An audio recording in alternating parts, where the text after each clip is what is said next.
ఇది రానున్న తరాలకు సరికాదు. ఈ ఎగ్జాంపుల్ సరికాదు. ఈరోజు మన దేశం ముందున్న అతిపెద్ద ఛాలెంజ్, సవాలు ఒక బీజేపీ పార్టీయో, ఒక బీజేపీ పేరో, ఒక ఆర్ఎస్ఎస్ కాదు. కానీ ఈ బీజేపీ పార్టీ సృష్టించిన ఉన్మాదం మన దేశానికి అతిపెద్ద ఛాలెంజ్. మతం పేరుతో విద్వేషాలని రెచ్చగొట్టి మనుషులు మనసులు మధ్య చిచ్చు పెట్టి వాళ్ళు లబ్ధి పొందాలని చూసుకుంటున్నారు. ఈరోజు ఇదే బీజేపీ పార్టీ స్వార్థ రాజకీయాల కోసం దేశంలోని అన్ని ఇన్స్టిట్యూషన్స్ ని వాళ్ళ సొంత అవుట్ఫిట్స్ లా మార్చేసి ఇన్స్టిట్యూషన్స్ ని కూడా భ్రష్టు పట్టిస్తున్నారు. ఇవన్నీ మన దేశం ఎదుర్కొంటున్న సవాళ్లు. మనం పోరాటం చేస్తున్నది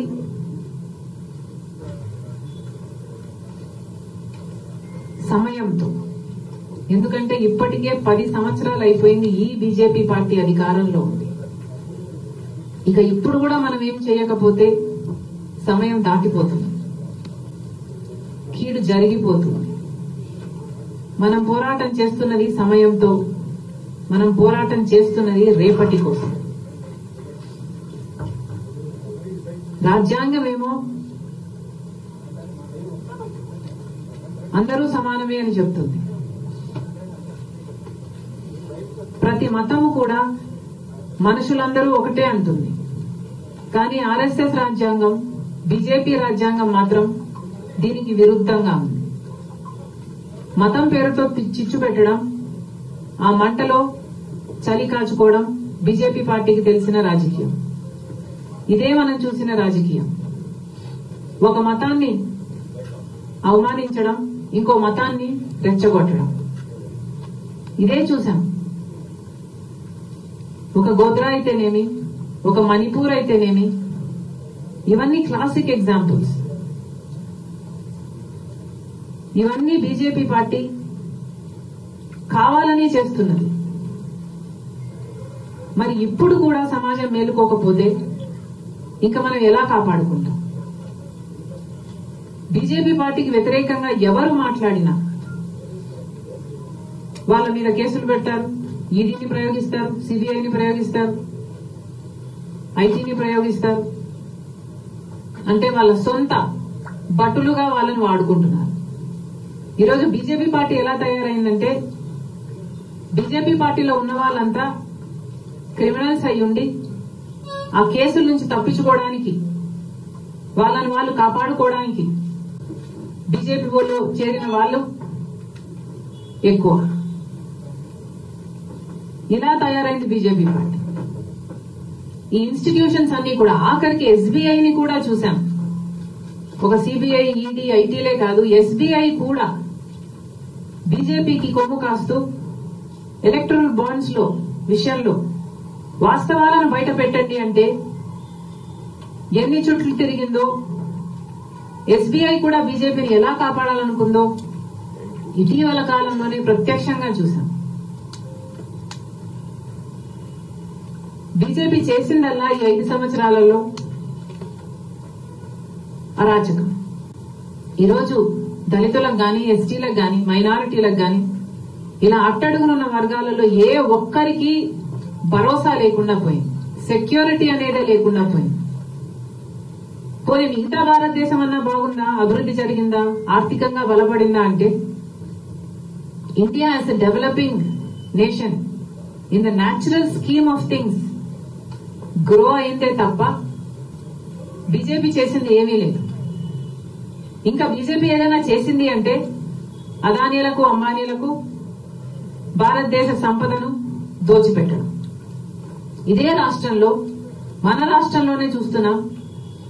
గంగవరం పోర్టు రాజశేఖర రెడ్డి గారు గంగవరం పోర్టు ప్రభుత్వ వాటా ఎంతైతే ఉందో ఆ ప్రభుత్వ వాటాని కాపాడటమే కాదు, మళ్లీ గంగవరం పోర్టు ప్రభుత్వానికే చెందాలి అని 30 ఏళ్ల అగ్రిమెంట్ చేస్తే ఆ 30 ఏళ్లలో 15 సంవత్సరాలు అయ్యేపోతే ఇంకో 15 సంవత్సరాలలో మళ్లీ గంగవరం పోర్టు ప్రభుత్వం చేతికే వచ్చే అవకాశం ఉంటే ఇక్కడున్న జగనన్న గారు, ముఖ్యమంత్రి గారు జగన్మోహన్ రెడ్డి గారు చీప్ గా చాలా తక్కువ ధరకి కేవలం 6,500 కోట్లకు వాల్యుయేషన్ వేశారు. అతి తక్కువ ధరకి బీజేపీ మెప్పు కోసం అదానికి ఇచ్చేశారు. ఇలా ఒక గంగవరం పోర్టే కాదు, ఇలా ఏది చూసుకున్నా రాష్ట్రంలో జరుగుతున్నది ఇదే. ఇటీవల కాలంలో విశాఖ స్టీల్స్ అటువైపు వెళ్లడం జరిగింది. అదైతే దారుణమైన పరిస్థితి. రాష్ట్రానికి తలమానికమైన విశాఖ స్టీల్స్ ను కూడా ఈరోజు ప్రైవేటైజ్ చేయడానికి వెనుకాడటం లేదు కేంద్ర రాష్ట్ర ప్రభుత్వాలు. అంటే ఇది ఎంత సిగ్గుచేటు, ఎంత సిగ్గుచేటు. ఇక్కడ కొనుక్కోబోయే వాళ్ళు ఎవరో పెద్ద రహస్యం ఏమీ కాదు, ఇది బహిరంగ సీక్రెట్. ఏ అదానియో ఏ అంబానీయో వీళ్ళకే అమ్ముతారు. బీజేపీ అడిగింది ఆలస్యం కాదు, వాళ్ళకి ఏ పదవులు కావాలంటే ఆ పదవులు ఇస్తున్నారు జగన్మోహన్ రెడ్డి గారు. రాజ్యసభ అంటే రాజ్యసభ, టీటీడీ అంటే టీటీడీ, ఏది అడిగితే అది. ఎందుకు అని అడుగుతున్నాం. అసలు మన రాష్ట్రానికి ఏం చేశారు అని వంగి వంగి సలాములు చేస్తున్నారో పాలకపక్షమైన ప్రతిపక్షమైన జనాలకు సమాధానం చెప్పాల్సిన అవసరం లేదా? ప్రత్యేక హోదా ఆంధ్ర రాష్ట్రానికి ఊపిరి లాంటిది. ప్రత్యేక హోదా లేకపోతే 10 సంవత్సరాలుగా మనం ఒక్క అడుగు కూడా ముందుకు వేయలేకపోయాం. ఇది రాష్ట్ర ప్రజలందరికీ తెలిసిన విషయం. కానీ ప్రత్యేక హోదా ఇంతవరకు రాలేదు. అంత ముఖ్యమైన అంశం అయినప్పటికీ కూడా ఆ రోజు కాంగ్రెస్ పార్టీ 5 సంవత్సరాలు ప్రత్యేక హోదా అంటే ఆ రోజు చంద్రబాబు గారు చెప్పిన మాట, మాకు 5 సంవత్సరాలు సరిపోదు 15 సంవత్సరాలు అన్నారు.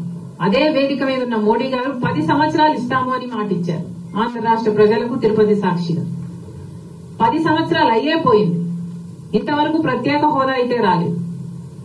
ప్రత్యేక హోదా వస్తే ఎన్నో పరిశ్రమలు వస్తాయి, ఉద్యోగాలు వస్తాయి, అభివృద్ధి జరుగుతుంది. ఇవన్నీ తెలిసినప్పటికీ కూడా మొదట 5 సంవత్సరాలు ఉన్న ముఖ్యమంత్రిగా ఉన్న చంద్రబాబు గారు అయితేనేమి, ఇప్పుడు 5 సంవత్సరాలుగా ముఖ్యమంత్రిగా ఉన్న జగనన్న గారు అయితేనేమి, ఇద్దరూ ప్రత్యేక హోదాను తాకట్టు పెట్టారు.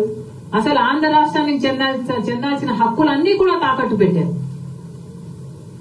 ఈ రోజు మన రాష్ట్రం అయితే అభివృద్ధికి నోచుకోలేదు అంటే కారణం ఎవరూ కాదు. ఒక పక్క పాలకపక్షం, ఒక పక్క ప్రతిపక్షం.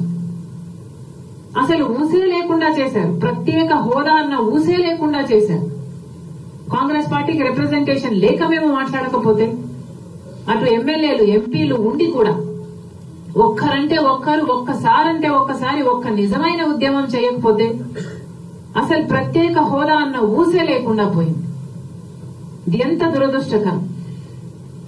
రాజధానియే లేదు మనకు అంటే, ఇంతవరకు రాజధానియే కట్టుకోలేకపోయాము అంటే 10 సంవత్సరాలైనా అసలు మన బిడ్డలకు, మన యువతకు ఏమి సమాధానం చెప్పాలి? ఇది ఎంత తలదించుకునే విషయం. పాలకులకు ఏమాత్రం మనస్సాక్షి లేకుండా బీజేపీకి బానిసలుగా మారారు. ఈ పరిస్థితులన్నీ మారాలి. ఇవన్నీ మారాలి అంటే ప్రజలు కళ్ళు తెరవాలి. బీజేపీ చేస్తున్న మోసాన్ని గమనించాలి. ఎన్నికలు వచ్చిన ప్రతిసారి ఒక హిజాబో, ఒక పుల్వామానో, లేకపోతే ఒక రామ్ మందిరో, ఇలాంటి ఎన్నికలు వచ్చిన ప్రతిసారి ఒక అంశాన్ని తీసుకొస్తారు. ఆ అంశం మీదనే ఎన్నికలకు వెళ్తారు. ఆ తర్వాత ఎన్నికలు అయిపోయాక ఇష్టారాజ్యం. బీజేపీ చేస్తున్న మోసం ప్రజలందరూ గమనించాలి, కళ్ళు విప్పాలి. ఈరోజు ఇంతమంది పెద్దలు ఈ ప్లాట్ఫామ్ నాకు ఇచ్చారు. మాటిస్తున్నాం, కాంగ్రెస్ పార్టీ తరఫున మనం అందరం కలిసి పోరాటం చేద్దాం. బొట్టు బొట్టు కలిస్తేనే మహాసముద్రం, అడుగు అడుగు కదిలితేనే ఉద్యమం. మనం అందరం కలిసి ప్రయాణం చేద్దాం. బీజేపీని గద్దె దించాలి.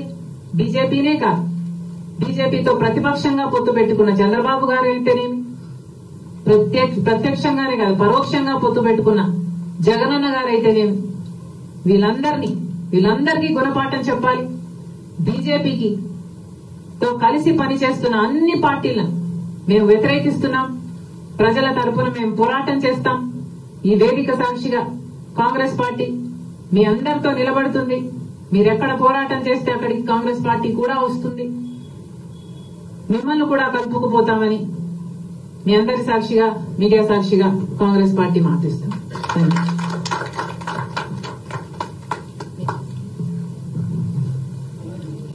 ఇప్పుడు మనం